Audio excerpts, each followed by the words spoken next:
on the previous episode. Very next pack, we're going to go back to back 94 overall. So that's 3 and 4.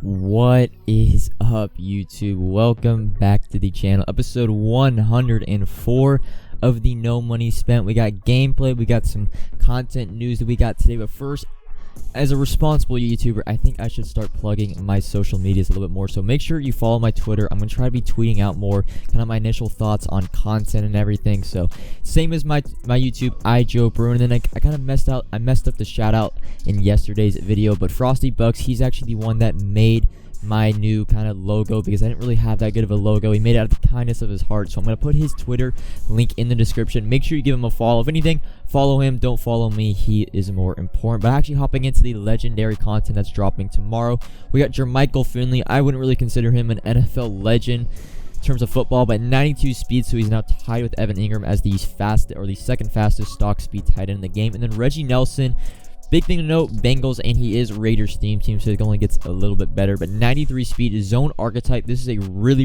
good card.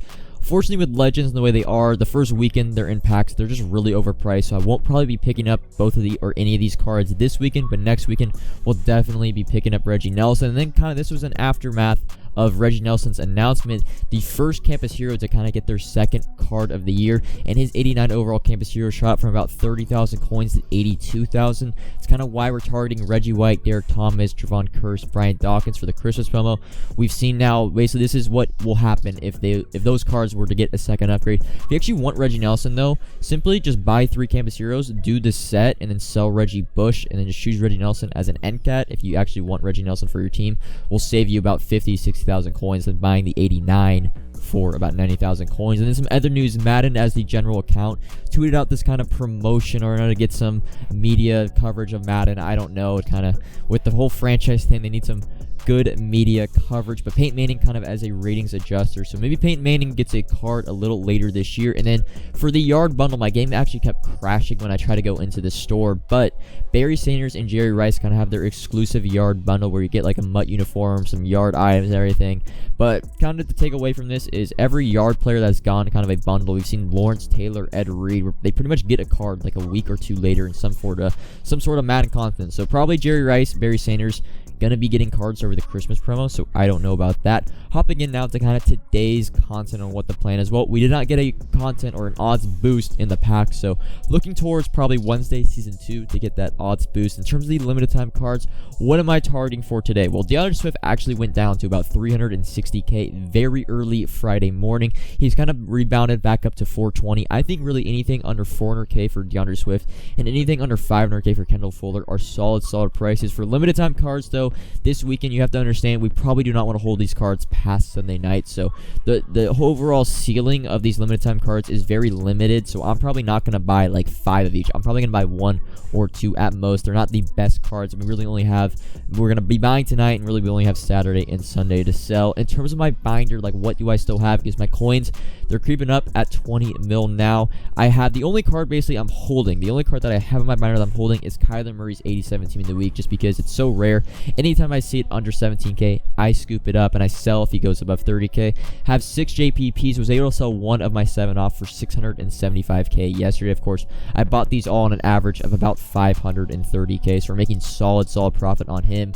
Currently right now at about 650k. Gonna be selling these off throughout the weekend. And then we have some blitz leftovers, basically a bunch of Jalen Hurts, a bunch of Creed Humphreys, and I have 1 Kyle Pitts still left in my binder.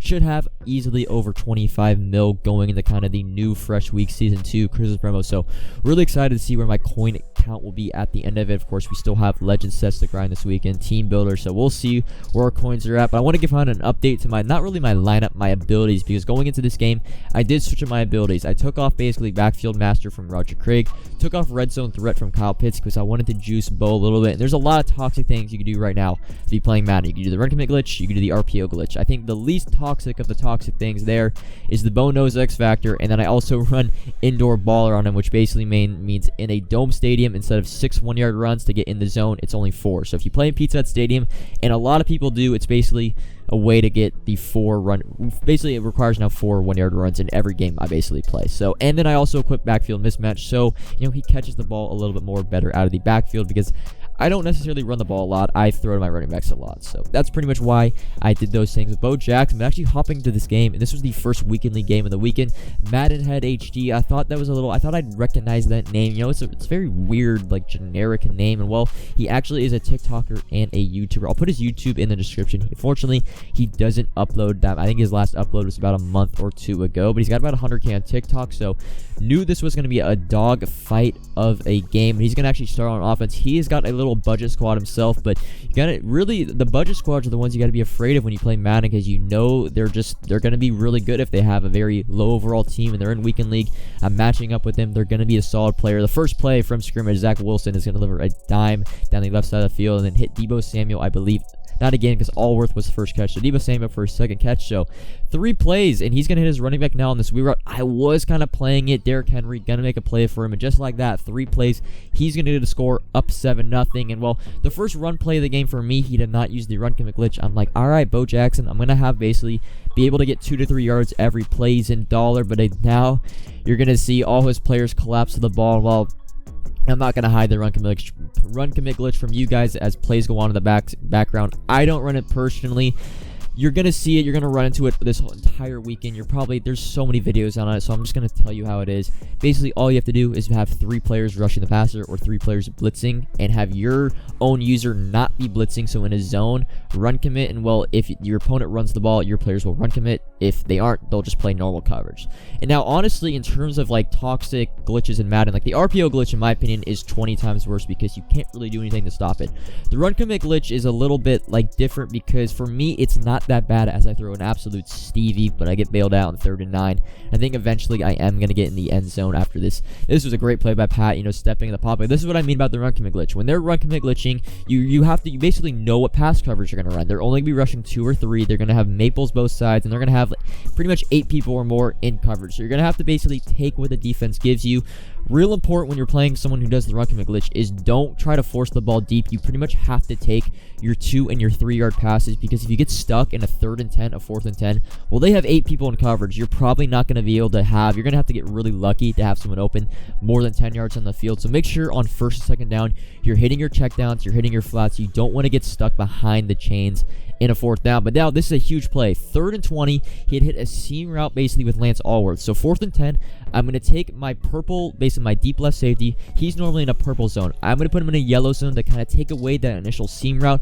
My responsibility is the right seam, and well, perfect adjustments as he pretty much tries to throw over the middle. You got to understand also, when you're blitzing in Madden and you know you're going to get pressure, you don't have to have your coverages behind the blitz to be playing necessarily deep routes, because if your blitz actually comes in how it should be, which should be like less than 2, less than 3 seconds, you don't need to cover the deep middle of the field, because, well, they're not going to have time to throw that ball. So when I like the blitz, I run specific coverages behind the blitz, knowing that, well, I'm going to get pressure in 2 to 3 seconds. He's only going to have time for 2 to 3 seconds for certain routes that develops. But as we're scored a touchdown right after we got that interception.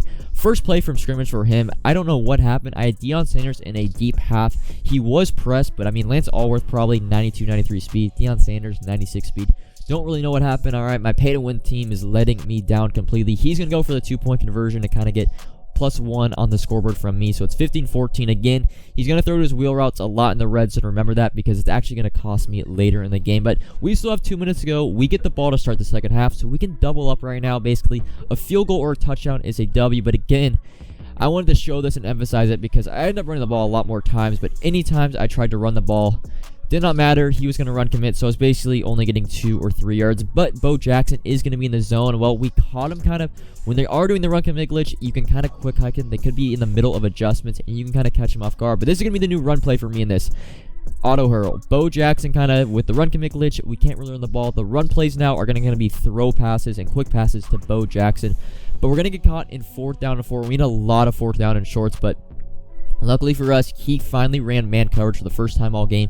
And Keyshawn Johnson, the athletic ability, the speed, I do have route finish on him. He's going to get open every single play on that deep post route. So 21-15 up 6, but he still has all 3 timeouts, about 30 seconds left. Going to hit a sideline pass. And at this point, at the 38-yard line, he's already in field goal range, but he actually calls the perk play here. I ran cover 2 for the first time all game. He's going to roll out right, try to get that seam or that streak route over the top of the cover 2 kind of 30-yard cloud flat, but but Zach Wilson looks like himself in real life. An errant throw leads to an Ed Reed interception, and this is kind of where I lost, not a lot of respect, but it's like, you can do the run commit glitch, but it's like you're taking it too far. It's 3-man deep. Just play 3-man deep. You don't need a run commit glitch on 3-man deep. But again, our drive to start the second half, we get us stuck in a lot of 4th and shorts. 4th and 3 there, we basically had 2 little hitches on the field, hit Deebo Samuel. But again, 4th and 3, and well, if you play Madden, if you have like more than 4 4th down and short plays in a game, you're not going to be able to convert every one, because more than likely you have 1 or 2 kind of you would call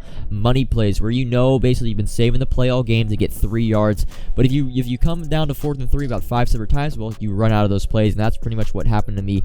We're finally going to get, take a bullet and turn the ball over. So now our opponent is right back in this game. Delivers probably the dot of the game to Lance Allworth. A deep crossing route, 21-15. He's going to quick hike me a little late on my user myself. George Kittle going to get in the end zone. So he's up now, and I believe he might have went for 2 and not gone it. I don't know. He didn't go for 2. 22-21. We're down by 1.